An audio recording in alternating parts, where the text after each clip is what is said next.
বাসী এই যে বেনারস থেকে আমাদের পুরোহিতরা এসে আমাদের আশীর্বাদ করছেন, এটাই আমাদের গর্ব যে মেদিনীপুরে বসে আমরা বেনারসে যে আমরা সন্ধ্যা আরতি দেখি টিভিতে, সেটাও আমরা দেখার যে সুযোগ ওনারা এসে আমাদের করে দিয়েছেন।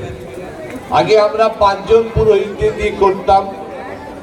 আমরা দেখলাম মেদিনীপুরের মানুষ আমাদেরকে আশীর্বাদ করছেন, ভালোবাসছেন।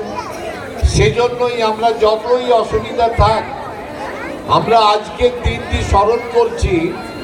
একদিকে শ্রীরাম নবমী, আরেকদিকে বাসন্তী পুজো, আরেকদিকে মা অন্নপূর্ণা পুজো।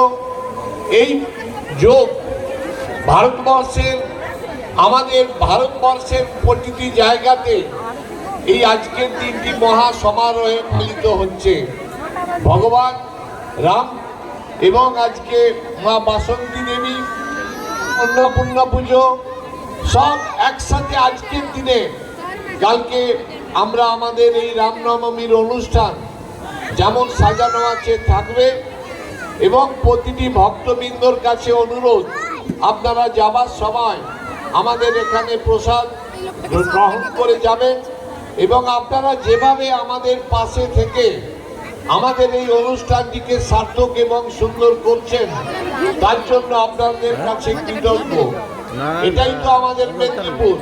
আমরা একসঙ্গে রামনবমী করি, একসঙ্গে মহরম করি, একসঙ্গে ঈদ করি, একসঙ্গে দুর্গাপুজো করি, একসঙ্গে জগন্নাথের রথযাত্রা করি, একসঙ্গে বড়দিন করি।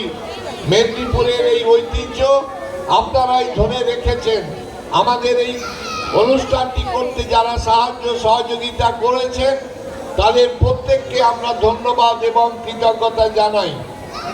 আমাদের মীরা প্রোডাকশন, তিনি দেখাচ্ছেন বাড়িতে বসেও যারা দেখতে পাচ্ছেন অনলাইনে, এবং আমাদের সময় বাংলা এবং আমাদের অমিত যে এলইডি দেখিয়ে আমাদের একটা জায়গায় খুব ভিড় হতো, অসুবিধা হতো, সেটাকে আমরা ছড়িয়ে দিয়েছি। আমাদের যে বিসর্জনের ঘাট সেখানেও হচ্ছে, গান্ধীঘাট যেখানে আমাদের তর্পণ হয় সে ঘাটেও হচ্ছে, এবং মূল মঞ্চেও হচ্ছে। আপনারা দেখুন সুষ্ঠুভাবে, আমাদের পুরোহিতদেরকে এটা সহযোগিতা করুন। তারা এসে যে আমাদেরকে আশীর্বাদ বাণী আমাদের শুনিয়ে গেলেন, আমরা যারা কানে শ্রবণ করলাম, আমরা কিন্তু প্রত্যেকেই ধন্য, এবং আমরা ভগবানের কাছে সেই প্রার্থনাই করব, ওনাদেরকেও যেমন ভালো রাখবেন, আমাদেরকেও যেন ভালো থাকেন, সেটুকু জানিয়ে ওনাদেরকে শুরু করার জন্য অনুরোধ করছি। আমাদের আচার্যদেরকে অনুরোধ করব আমাদের সম্মানীয় সিআইসি সুসময় মুখোপাধ্যায়কে বরণ করে নেওয়ার জন্য। আচার্যদেব আশীর্বাদ দিচ্ছেন সুসময় বাবুকে। আমরা দেবজিৎ বাবুকে ডেকে নেব মঞ্চে, দেবজিৎ বাবুকেও আশীর্বাদ করবেন আচার্যদেব। শৈবাল